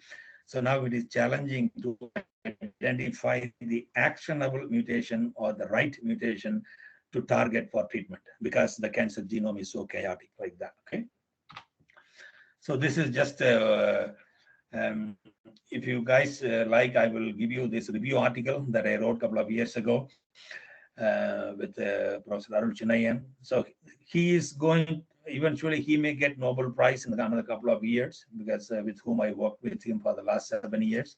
He was the one, he discovered an important gene fusion in prostate cancer. So when I was working with him, I wrote a review article on this, the chromosomal aberration solid tumors. I will send the PDF. I think Radha has it. If you don't have it, let me know, Radha. I will send it. Yeah, this one, Yeah. I don't think so. Which one? Yeah. Yeah, if you can I send will me, share it's this better. chapter. Yeah, Please. I'll send it. So Yeah, this will give you a complete overview of all chromosomal aberrations, solid great. cancer. So it's all started, first in the early 1900s. People know that the cell division aberrations in cancer cells in the early stage, Then in the 1950s, they identified the chromosome abnormalities. Then so many other chromosome translocation, other things have been identified in the 70s and 80s. Then the CGH, back array, high throughput sequencing, everything came from 2007 onwards. So next-gen sequencing is the kind of the most sophisticated technique that is currently available, that is used mostly in clinical and research setting. Okay. But of course, even though we have this next-gen sequencing technology, but still the all other earlier techniques, like even from chromosome kind of karyotyping, is still being used. So what I'm trying to say is no technique is absolute, each, although it has its own limitations, but each test has its own power to resolve some abnormalities. So this is an important kind of overview of all these techniques. I will share that slide later. So just quickly, I don't want to spend too much time. So I want to recognize all those important scientists who did it. So it was Dr. Chio, who was the one who made this remarkable discovery of actually confirming the correct number of human chromosomes. Okay, until his work, we don't know the exact number of human chromosomes. Okay, people are debating whether it is a 48 or 49 or 50, like that. Because before his time, what happened was the chromosomes are trapped inside the cell. They are all so much overlapping. So you're not able to separate these chromosomes, try to identify the exact number of chromosomes. I think I have it here. Yeah. So his pioneering work, he was the one when he was working in I think Sweden. He perfected a technique to release these chromosomes from the cell. And this is, in fact, this is the first cell that was reported, and for which even they have a plug in front of this building. So where you can see the chromosomes, you cannot tell which chromosome is which, but at least you can count the chromosomes without any overlapping. So only with these pictures, they confirmed the exact number of human chromosome as 46. Okay, before that, it was highly debatable. So I think it was in 2006, there was a big celebration at the National Institute of Health. They are celebrating the 50 years of the correct number of 46 chromosomes. So now it is 66 years now. So I was attending this meeting. I'm standing here somewhere here. Yeah, zoom in here. I was standing in the whole group. So there was a proud moment, So these are all the cytogeneticists who contributed for the development of this field. It's amazing. This is, I'm sure, you all learning these chromosomes, culture, and everything. So this is my own karyotype from my own blood. So initially, when the chromosomes are identified as a dark stained body, then all the banding technique came, and you can classify the chromosomes based on the size and the position of the centromere into different groups. I don't want to go into the details. So if anyone is interested in cytogenetics, you must have this book. Okay, this is called the International System of Cytogenetic Nomenclature. So they release several versions. So that gives a complete way of documenting the abnormal chromosomes. Okay, how you report whether it is a trisomy or a translocation and all those things, based on band. So that is very important. So how you make chromosomes, since you are doing all this type of different testing, in order to make chromosomes, of course, you know that you need to have dividing cells. The cells has to divide. So once you have the peripheral blood, you can induce them with phytohemagglutinin. You can make beautiful chromosomes, or you can use amniotic fluid. This is particularly for prenatal diagnosis. Or chorionic villi, because now I think that is more common. And in the actually 13th or 14th week of pregnancy, you can do the chorionic villi. And bone marrow for most of the cancer. They take bone marrow or a cell line, the cells that are growing in culture. Fresh tissues, they grow only for a short time. You can do that. And cord blood as well. This is for early diagnosis for the fetal thing. You can take the cord blood and look at some abnormality. So basically, you need the dividing cells for making chromosomes. This is essentially just for making chromosomes. So in cancer, this is what is going on. Any cell that is growing without any checkpoint. They keep on growing. Because in normal growth, every individuals, you have a finite size, right? Your height and all those things. Every cell or every organ has to have a kind of fixed size. But for the cancer, it loses all those control. They can grow like enormously. So you heard in the news, so some 8 kilogram tumor was removed from an individual like that. So the cancer cell loses all the kind of the checkpoint or the control, so they can keep on growing. So our challenge is to understand to what exactly is going on inside the cancer cell. I think that's where all those testing coming, whether it is a chromosome abnormality, the structural aberrations, or the number of aberrations. Here I will quickly show that. So this is the kind of the history made when only in 1956 we know the exact number of chromosomes. Within 4 years, these two individuals, Peter Noble and David Hungerford, from the Fox Chase Cancer Center in Philadelphia, they identified this small abnormal chromosome consistently present in patients with chronic myeloid leukemia. Then in 1970, Dr. Janet Rowley, with the help of banding technique, she identified that the small chromosome is not a deleted chromosome. In fact, there is a piece exchanged from between chromosome 9 and 22. This is called chromosome translocation. So this is the karyotype of a normal cell, and this is the karyotype from a cancer cell from a leukemia patient, where just only one chromosome is abnormal. Okay, so you have this one chromosome 9 is abnormal, chromosome 22 is abnormal. So basically what happened was a piece from chromosome 22 is translocated to chromosome 9. So this is called the balanced reciprocal translocation or Robertsonian translocation, whatever you call it. So because of this translocation, there are genes that are present at the break point. So when the chromosome breaks, it is broken within a gene. So there is a gene called ABL tyrosine kinase in chromosome 9, and the breakpoint cluster region gene on chromosome 22. So essentially what happened was the ABL gene is actually translocated to chromosome 22. So now this gene is under the control of the promoter of the BCR gene. Okay, so you need to have the promoter. That means the what is called the transcription factors will bind and activate the expression. So you might have read all the operon model and all those things, how the genes are activated.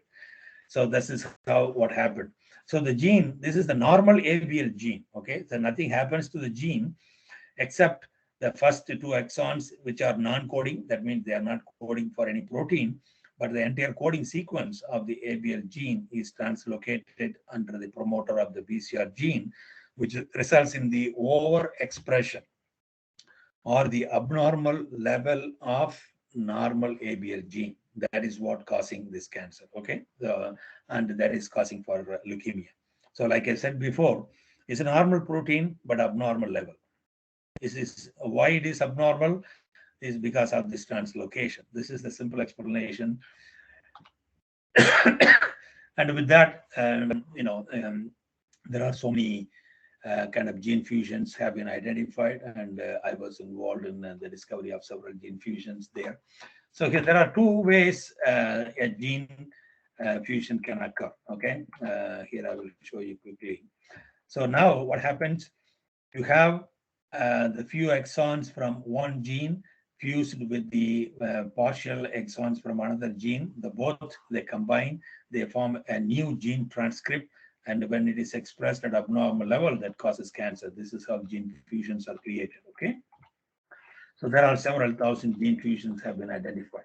So what is interesting about this is it is not only the identification of the chromosome abnormality and the gene, there is a drug have been developed targeting this. Okay, so this is called what's called chronic myeloid leukemia. So you have this chromosome abnormality and the banding. We know which gene is the BCR enabled fusion. Because of the fusion, the tyrosine kinase, the ABL tyrosine kinase, the entire protein structure is modified.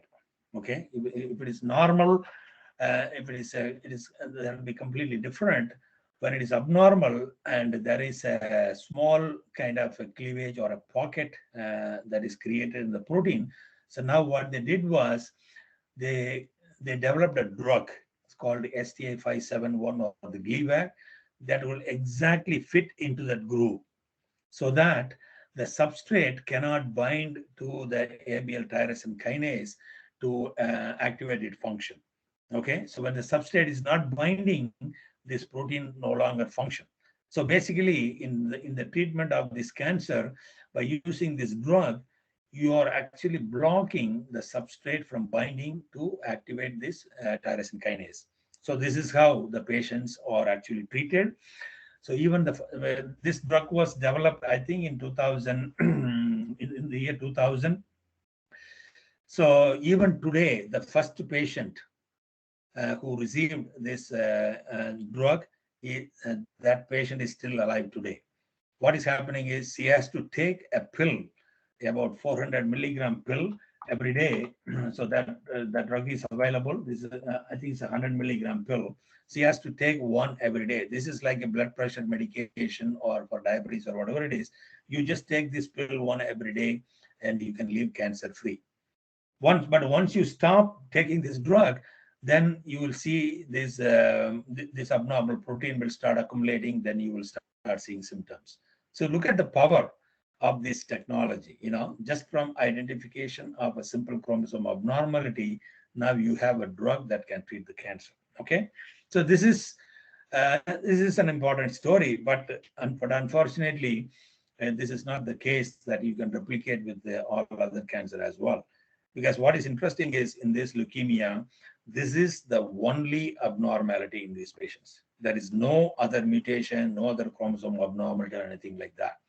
Just breakage and joining of the BCR and ABL gene, and it causes the fusion and causes overexpression of the ABL tyrosine kinase, and the drug can block that. This is the only abnormal protein responsible for cancer. But other cancer, unfortunately, it is so chaotic. So this is another, here I want to introduce another database. This is called Mendelian database. You can go to this website. You will find this database is updated every quarterly. So as of January 18, 2022, there are about 72,000 chromosomal abnormalities. These are all recurrent chromosome abnormalities. Recurrent means a single abnormality that is identified is present in more than 2 or 3 individual patients. You can see the same abnormality across kind of many patients. And that's what they documented, about 72,000 abnormal abnormal karyotypes. And so far, about 32,000, almost like 33,000 gene fusions have been identified across all different types of solid cancer. Imagine the complexity of the problem, okay? So the BCR-ABL is the first. The starting point is from the BCR-ABL gene fusion. Now, with the improvement in all the technologies, there are 33,000 gene fusions involving almost 14,000 genes. Just imagine how the genome is chaotic. So this is the major kind of challenge that is going on right now, because once you have the gene fusion, there are abnormal gene fusion proteins are produced, and they are actually causing this cancer, and it is challenging to develop a drug for all the gene fusions. Okay, so coming to the another technique. So this is the cytogenetics. I'm sure you all doing the chromosome analysis in your lab, just taking blood and treating with hypotonic and methanolastic acid fixative. You can do that. So there are advantages doing it, and there are some disadvantages in this. So when you read the slide, you will learn all those things. And after the chromosome banding, there is a new technique called spectral karyotyping. It was developed by Thomas Reed. I actually worked with him. Hello? I heard someone talking. Is it okay to continue? Hello? Yes, sir. I think Okay, so. okay, that's fine. So this is called a spectral karyotyping. So this is again, you can visualize the individual chromosome. When you do the banding, you will see only the dark and light bands. But in this technique, you can actually visualize all the 24 different chromosomes in a different, in actually 24 different color. Okay, so this is the very powerful technique. You need to have sophisticated instrument for that. So how it is used, like when you do the prenatal diagnosis or something like that, you end up, when you do the karyotyping, you end up identifying an abnormal chromosome which is not fitting into any of the other groups. So this is called a marker chromosome. When you have such chromosomes, when you do this chromosome painting, that will help to identify which actually the chromosome it is coming from. So for that purpose, the spectral karyotyping is useful. I think I'm sure in many labs they are still using it. Okay, so this is mainly to identify the marker chromosome here. And there are band specific kind of probes are available. These are all additional improvements there. I will quickly go through this. Then when you do the spectral karyotyping on cancer cells, so this is what I was trying to tell you. So this is from um, I think this, I think the top panel is coming from a liver cancer patient and the bottom is from the breast cancer. Look at how many chromosomes. Here in the cancer cell, the number of chromosomes are not 46. It will be more than like 80 or 100 or whatever it is. And every chromosome is abnormal. So when you see more than one color means they are broken and joining. So there are, what I'm trying to show here is there are so many gene fusions. It is not like the BCR-ABL just one gene fusion. There are hundreds of gene fusion occurring in the cell, and we don't know which one is really responsible for causing the cancer in this patient, because you don't find this kind of same gene fusion in another patient. So this is everything is individualized, or it is more personal to each individual. So that is the major challenge that we are facing in cancer research, to identify the actionable one. Then the later, so there is another technique came, what is called the comparative genomic hybridization. This technique is an unbiased kind of test. You can screen the entire human genome for any copy number changes. That means any particular region or a particular chromosome that is present in abnormal copies. Okay, all you need is the DNA from the tumor sample and the DNA from normal sample. You label them with the different dyes. One is with green, one with the red. You mix with equal amount, put it on the chromosomes. You will see when there is more representation of tumor DNA, those regions will appear like green. When a particular region is not present in the cancer cell, that particular region will be more red, because normal DNA will bind more, so that you can identify the entire human genome for abnormal copy number. So this is the paper that I published a long time ago, where you can screen the parathyroidadenoma cancer, where we can actually identify the regions of chromosome that are abnormal in this. So what we found was, particularly the chromosome 11, there is a lot of abnormalities going on, and in chromosome 11, the Q arm of the chromosome 11 is deleted in most of the cases. This is how you can identify that. So then later, so that is doing the chromosome level, but recently the microarray technology came. Essentially, you do the same thing. You take the normal DNA, tumor DNA, label with a different color. Instead of hybridizing onto chromosome, you are putting it on a glass slide that is printed with the probes coming from different regions of the genome. This is a microarray. I will show you quickly. Yeah. So when you do this complete microarray, these are all different probes. Each probe, we know the exact location where they are coming from, which part of the chromosome it is coming from. So I wrote a nice review article in this book. I will send a chapter as well. So you will read how exactly it is useful. So any probe that is dark green means that is more in the cancer. When it is dark red means there is less in cancer, like that. You can analyze that. So this is then once you have the data, you can actually plot all the data against each chromosome. Then you can identify which region is abnormal. Here it shows that most of the chromosomes are completely normal. This is the normal one, and this is from a cancer sample. So as you can see, there are the lines is not straight. There are a region that shows high copy number when it is shifting towards left, that is low copy number. So this is how you can screen the entire genome for copy number changes. So this is an unbiased kind of screening. You are not selecting any particular region. The whole genome can be screened for copy number changes. So just quickly, I will show you the power of this technology. When you do karyotyping, you can identify in this patient there are 3 copies of chromosome 17. Then spectral karyotyping confirmed there are 3 copies. Then chromosome-based CGH also showed the extra copy. But when you do the array CGH, because the power is very high on this technology, you can identify any aberrations within a small genomic interval. So in the same sample, what we found was there is a small region is deleted in this particular patient. So this is the P53 gene that is deleted in this particular, which is important tumor suppressor gene, as you know, that is deleted. So you can confirm the important kind of genetic aberrations using this. So it is important that one technique is not absolute. You may miss some information by doing this.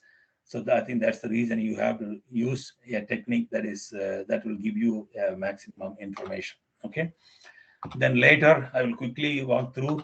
There's another technique called FISH technology. It's called fluorescent in situ hybridization, where you can select a particular gene region in the genome, and you can study whether a particular gene region is present in more copies or deleted or gene fusion like that. These are the individuals who developed this. So you look at this quickly, how the microscopy is developed, the improvements here from Anton von Leeuwenhoek to the modern technology. More sophisticated automated microscopes have been developed. So using this FISH method, all you need is, because you need to know which region you're looking at when you do FISH. So you take probes from that region, label with a different color, you hybridize to the cells. I don't want to do much detail. So you can identify the regions there. So this is what we did. This is an important discovery that we made recently from a patient. So this is a pediatric case. This is a 5-year or a 7-year-old individual who had a cancer in the head. Okay, as you can see, small, it's kind of melanoma skin cancer. So what we did was we isolated the tumor tissue from this individual. We took the DNA, we did the comparative genomic hybridization, the microarray technology, and we found that there is a particular region on chromosome 15 and chromosome 17. There is a copy number imbalance. There is a break point we identified, and we found that there are 2 genes that are affected. One is the NTRK3 and the scapper. So we discovered a novel new gene fusion from an unknown case. So this is how you can make important discoveries using this technology. And this is how you do the FISH translocation detection. So you have to know, like say for example, BCR able. One is BCR, another one is able. You make the probes, and when you do the hybridization, the probe will move, and that will give you, I'll show you. See here, this is how the FISH technique is done. So this is a normal cell where you have the 2 copies of chromosome 9 and 22. And when there is a fusion, there is 1 normal copy of each chromosome, and the probe from chromosome 9 is moved to chromosome 22, and they form a fusion signal. So just without looking at the chromosome on the interface cell itself, you can tell which cell is normal and which is abnormal. So at the single cell level, you can identify this. So for which I have actually 2 patents granted, which I developed a new method, how to design probes, how to do the FISH technique. So when you have time just to read this patent. Then quickly, maybe another 5 minutes, I will finish it up. This is called next generation sequencing technology. Essentially, you can do a lot of things. Here again, it is an unbiased technique. All you need is either DNA or RNA from your sample. You can do the thorough sequencing without knowing which region, because everything, whatever is there, is sequenced. Once you have the sequence, so I will show you, then every sequence is getting mapped to the reference genome. So any particular segment, any particular gene, if it is expressed at abnormal level, you will see more sequence of reads in that region. If the sequence is a normal sequence or a fusion sequence like that, you can identify so many things like a gene expression, splicing, SNP discovery, novel transcript, fusion transcript, everything using next-gen sequencing. And we have published several papers on this technique, so you can read all those papers later. I don't want to go through this. So this is the new area that I was talking about. How you can detect the cancer early. Early detection is the key. I think this is the last couple of slides. This is the key for early detection. That means you can actually detect cancer cells in the circulating blood. Even without knowing that you have cancer, you can take your blood sample, you can run through this microfluidic device, you can isolate specific cancer cells. So these are, see here, these are all small microcapillary tubes, and they have specific grooves, and I will show you in the next slide. See here. So in this slide, as you can see, I don't know whether you can clearly see it, there are small kind of pockets here, okay? When you run the blood cell through the microcapillary, and at the bottom of each cell, there is a small opening. So this opening is it is configured in such a way that all the white blood cells, they can easily escape, but the cancer cells cannot escape because of the size, okay? The cancer cell is much larger, so they get trapped. So while the cells are trapped there, you can do some immunostaining. So this green staining is it's a kind of cytokeratin that is specific for epithelial cells, and the CD marker specific for white blood cells. So you can discriminate the cancer cell versus the tumor cell. So this is how you can capture the cancer cells by taking the peripheral blood. So once you capture this cancer cell, you can actually isolate these cells. Then you can do all other genetic analysis. You can do next-gen sequencing or FISH or whatever it is you want to do it. So this is how we capture the cells. So this is a collection of the circulating tumor cells from a single patient. So we identified the cancer. Because this technique is very useful, not only for early diagnosis, and also for patients who are undergoing treatment. So before treatment, you will have more cancer cells running in the blood. But once you started giving treatment, to see whether the treatment is really working or not, so they collect blood sample, they analyze it to see whether the number of cancer cells are going down. So this is how you know that the treatment is working, okay? See, sometimes you will get a cluster of cancer cells also coming through the blood. So then using the cells while they are sitting in the well, you can do the fluorescence in situ hybridization FISH to see whether there is a gene fusion or amplification or whatever is there. That's a powerful technology. So another important area, this is called cell-free DNA. So not only circulating tumor cells, so when you take the plasma, so there are DNA that are released into your blood cells from the cells that are dying, okay, or that is peeling off from the tumor. And before they get completely disintegrated, they'll be running around in the blood. So you can capture the cell-free DNA. It is not only for cancer detection, even now they are actually analyzing the maternal DNA versus the fetal DNA. Then you can identify some of the genetic abnormalities in the developing fetus as well by using the cell-free DNA. So that is the new area.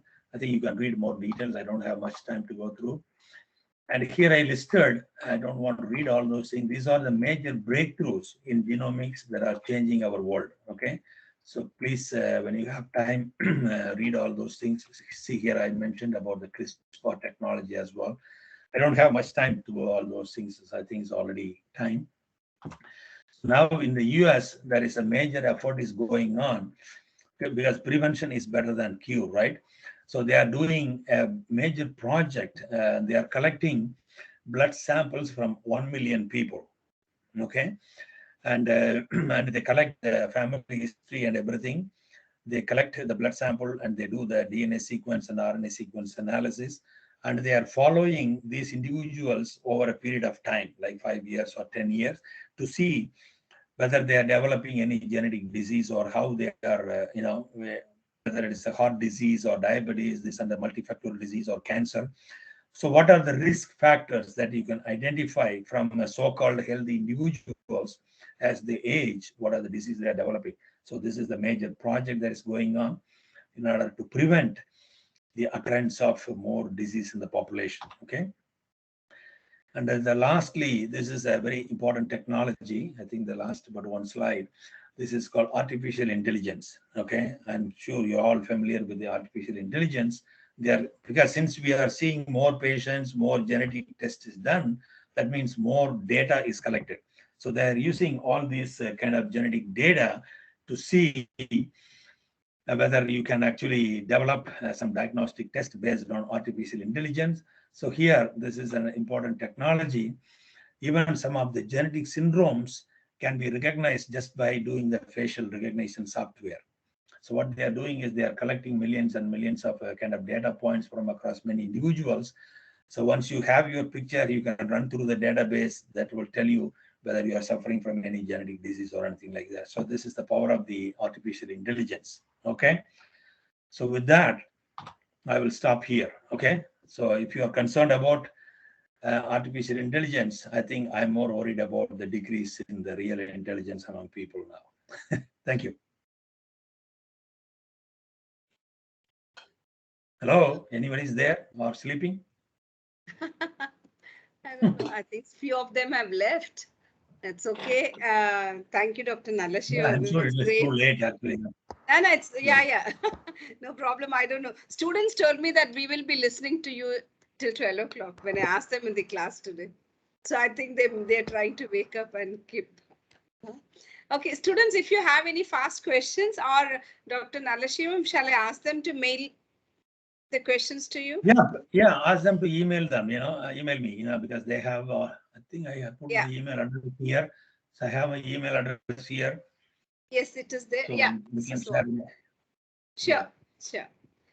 Sabya, you want to tell something? Yes, sir. So Yeah, I would please. really like to thank you for taking the time to give us this lecture. Like, Actually, still it at really, least 160 people are there. It's good. Yeah. yes, sir, we attended the whole lecture. It was quite interesting. You really gave the detailed view about like the overview of cytogenetics. You covered the personalized medicines, the cancer, the diagnostic treatment methods. Like you covered from the history till the future advancements. So it was really interesting for us. Thank you so much for all that. I would also like to thank Radha ma'am for helping us organize this and connecting with him. Thank you, ma'am. For being there now with with you. Thank you. I think it was very nice for me. I enjoyed it, because we don't get so much time to sit at ease. And here there was no disturbance now. And thank you, Dr. Nalashi. I'm just great. I remember your lectures, and now really I am hearing it again. Thanks a lot. I really wish you're also one of the member of the Nobel Prize in future. You've done a great job. Unfortunately, actually, I hope you will be. I'm very sure. Very sure. we'll see. Yeah. So nice. Anything, students? Anybody wants to share any thought, or we will close up here? I'm more than happy. If you guys want to join another conference call just for question answer, we can actually have just more interactive session. I don't want to present any slide, but just gather your questions. If you arrange another time, so we can just have more like a chat. That'll be easier. Yeah, I did want them to even interact. Probably next time I can just. Okay. Thank you, So Dr. I think I have the slide deck. It is a little larger to send via email. What I will do, I will put it in Google Drive. I will share that. Please. I will. You can share with other people. I will do it. Sure. And I want that some papers of yours, if maybe the PDF. I will. We can share it with the students. They'll be interested, I think. I will put all the PDF in the Google Drive. Yeah, please. Please. Yeah. Is it okay, Sabya and Yes, ma'am. Yes, sir. That would be really helpful. Vasudev is there, or he went for sleep? No, ma'am. I'm still here. Vasudev, okay. Thank you, Vasudev. It is only 11 o'clock, right? It is not late. It is only 11 o'clock in Chennai. Yeah, it is going to be living. No It's problem. not too late. No, I think you students guys are are back. maybe. Okay. Okay then. Anything else, Vasudev, you want to say, or we close? Nothing, ma'am. Thank you very much. Okay. We can Thank you, conclude. Sabia, for arranging it. And I just wanted you people to, to interact. That was the reason I just told, okay. And I'm very sure that Dr. Nalashim is who also wants this from a student. Now, he has been always doing this and he's continuing to help the students, right?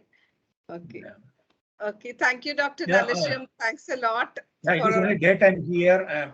I can I stay know. here if anyone wants to talk or anything like that. No problem. I can stay. Yeah, I have hope another- hope we can meet if you're coming to India soon. We'll be more than happy if you could meet us, meet the students and Yeah, yeah. to VIT. I'm actually planning a trip sometime in June or July when the COVID. Oh, things that's are over. great. I will- Yes, yeah, that'll be very nice. Well, We'll be happy to meet you in person. That's so nice. Sure. Thank you so much. Thanks, and students. Bye bye. Good night.